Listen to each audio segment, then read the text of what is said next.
বর্তমানে ৪৫টি বড় নৌসেনা প্ল্যাটফর্ম তৈরি হচ্ছে। এটা কেবল সংখ্যা নয়, এটা ভারতের উদ্যোগ ক্ষমতার প্রমাণ। এটা ভবিষ্যৎ ভারতের সংকেত। আন্তর্জাতিক যোগ দিবসের আবহে পশ্চিমবঙ্গ থেকে দেশের প্রতিরক্ষা শক্তিকে আরও এক ধাপ এগিয়ে দিলেন প্রধানমন্ত্রী নরেন্দ্র মোদী। আত্মনির্ভর ভারতের স্বপ্নকে বাস্তব রূপ দিতে রবিবার কলকাতার Garden Reach Shipbuilders and Engineers বা GRSE-তে সম্পূর্ণ দেশীয় প্রযুক্তিতে নির্মিত ৩টি অত্যাধুনিক যুদ্ধজাহাজ ভারতীয় নৌবাহিনীর হাতে আনুষ্ঠানিকভাবে তুলে দেন তিনি। এই ৩ যুদ্ধজাহাজের অন্তর্ভুক্তি শুধু নৌসেনার শক্তি বাড়ালো না, বরং বিশ্বের সামনে ভারতের প্রতিরক্ষা উৎপাদন সক্ষমতারও একটা উজ্জ্বল দৃষ্টান্ত তুলে ধরল। রবিবার সকালে কলকাতার শ্যামাপ্রসাদ মুখার্জি বন্দরে আয়োজিত এক বর্ণাঢ্য অনুষ্ঠানে প্রধানমন্ত্রী আনুষ্ঠানিকভাবে উদ্বোধন করেন INS দুনাগিরি, INS অগ্রয় এবং INS সংশোধকের। অনুষ্ঠানে উপস্থিত ছিলেন রাজ্য প্রশাসনিক কর্তারা, সশস্ত্র বাহিনীর উচ্চপদস্থ আধিকারিকরা এবং বিভিন্ন ক্ষেত্রের বিশিষ্ট ব্যক্তিত্বরা। যুদ্ধজাহাজগুলোর উদ্বোধনের মুহূর্তে গোটা অনুষ্ঠানস্থল জুড়ে ছিল গর্ব আর আত্মবিশ্বাসের আবহ। উদ্বোধনী মঞ্চ থেকে প্রধানমন্ত্রী নরেন্দ্র মোদী বলেন, আজকের দিনটি শুধু পশ্চিমবঙ্গের জন্য নয়, সমগ্র দেশের জন্য একটা ঐতিহাসিক দিন। তিনি উল্লেখ করেন, সমুদ্রই বিশ্বের বিভিন্ন প্রান্তকে একটা সুতোয় বেঁধে রাখে এবং শক্তিশালী নৌবাহিনী ছাড়া কোনো দেশ দীর্ঘমেয়াদে তার নিরাপত্তা আর অর্থনৈতিক স্বার্থ রক্ষা করতে পারে না। ভারতের ক্রমবর্ধমান প্রতিরক্ষা সক্ষমতার প্রসঙ্গ তুলে তিনি বলেন, বর্তমানে ৪৫টি বড় নৌসেনা প্ল্যাটফর্ম তৈরি হচ্ছে। এটা কেবল সংখ্যা নয়, এটা ভারতের উদ্যোগ ক্ষমতার প্রমাণ। এটা ভবিষ্যৎ ভারতের সংকেত। একটা আধুনিক জাহাজে কয়েকশো টন স্টিল লাগে, অনেক ইলেকট্রনিক্স মেশিন লাগে, হাজারো শক্তি লাগে, আর এর পিছনে হাজারো কোম্পানি কাজ করে। এতে যুবকদের রোজগারও হয়। একবার শোনাই প্রধানমন্ত্রীর বক্তব্য। में भी 45 बड़े नौसैनिक प्लेटफॉर्म निर्माणाधीन है। यह केवल संख्या नहीं है, यह भारत की औद्योगिक क्षमता का प्रमाण है। यह भारत के भविष्य का संकेत है।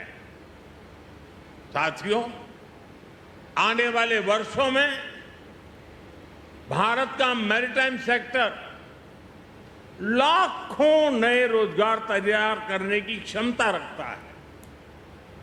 यही कारण है कि हम मैरीटाइम सेक्टर को केवल एक सेक्टर, आइसोलेटेड सेक्टर नहीं मानते। हम इसे विकसित भारत के रोजगार इंजन के रूप में देखते हैं। एक आधुनिक जहाज में सैकड़ों टन स्टील लगता है, इलेक्ट्रॉनिक्स लगते हैं, मशीनरी लगती है, हजारों पुर्जे लगते हैं, और इन सब के पीछे हजारों कंपनियां काम करती हैं। यानी हजारों युवाओं को रोजगार भी मिलता है। आज जिन 3 जहाजों की कमीशनिंग हुई है, उनके निर्माण में 200 से अधिक MSMEs ने योगदान दिया है। हम कल्पना कर सकते हैं कि कितनी बड़ी संख्या में इन 200 MSMEs में, इन लघु उद्योगों में रोजगार पैदा हुआ होगा। साथियों, अब समय आ गया है कि भारत समुद्री शक्ति के अगले चरण में प्रवेश करे। इसलिए भारत ने शिप बिल्डिंग के क्षेत्र के लिए एक नई दृष्टि के साथ आगे बढ़ना शुरू किया है। हाल के वर्षों में अनेक पॉलिसी रिफॉर्म्स किए गए हैं। घरेलू निर्माण क्षमता बढ़ाने के लिए विशेष कदम उठाए गए हैं, और ship building, ship repair, ship recycling तथा MRO को एक बड़े राष्ट्रीय मिशन के रूप में देखा जा रहा है। প্রধানমন্ত্রী তার বক্তব্যে কেন্দ্রের মেক ইন ইন্ডিয়া এবং সাগরমালা প্রকল্পের কথাও তুলে ধরেন। তিনি জানান, সমুদ্রভিত্তিক পরিকাঠামো, বন্দর উন্নয়ন এবং প্রতিরক্ষা উৎপাদনে দেশীয় প্রযুক্তির ব্যবহার আগামী দিনের ভারতের অর্থনৈতিক আর কৌশলগত শক্তিকে আরও সুসংহত করবে। তিনি আরও বলেছেন, যে দেশের সামুদ্রিক ক্ষমতা যত বেশি মজবুত, সেই দেশের আর্থিক আর রণনীতি প্রভাবও ততই জোরালো। ভারত এই সত্যিটা ভালো মতোই জানে।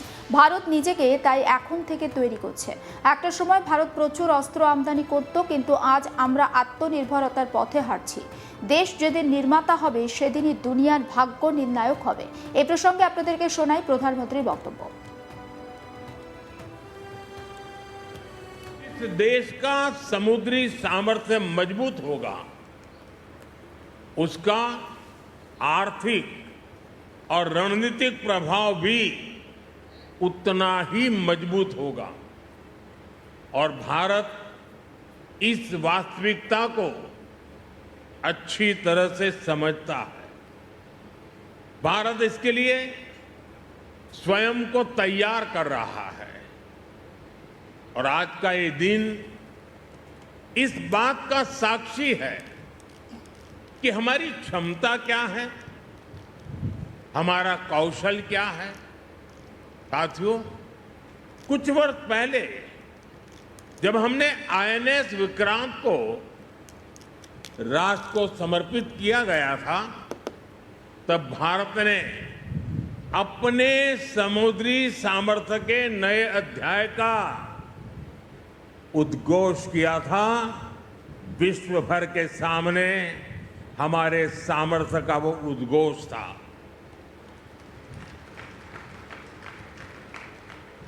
आईएनएस विक्रांत से लेकर आज तक की यात्रा केवल नए युद्धपोतों की यात्रा नहीं है, यह भारत की बढ़ती आत्मनिर्भरता की यात्रा भी है। आज आईएनएस अग्रय,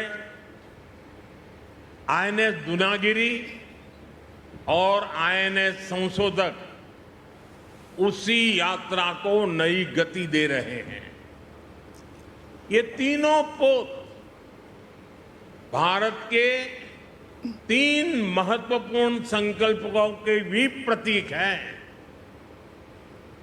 इनका निर्माण भारत में हुआ है, इनकी डिजाइन भारत में तैयार हुई है, इनके निर्माण में भारतीय उद्योगों की प्रतिभा लगी है, भारतीय इंजीनियरों का कौशल लगा है, भारतीय श्रमिकों का परिश्रम लगा है। और यही नए भारत की सबसे बड़ी ताकत है। साथियों, आज भारत रक्षा क्षेत्र में केवल खरीदार बनकर नहीं रहना चाहता। हमारी सैन्य शक्ति दुनिया के लिए बाजार नहीं बन सकती। मेरी शक्ति की पहचान विश्व के बाजार बनने से नहीं है, मेरी शक्ति की सामर्थ्य की पहचान मेरी आत्मनिर्भरता पर है। সমস্ত আপডেট পৌঁছে দেব আপনাদের কাছে। নজর রাখুন আজ তাক বাংলায়, সাবস্ক্রাইব করতে ভুলবেন না।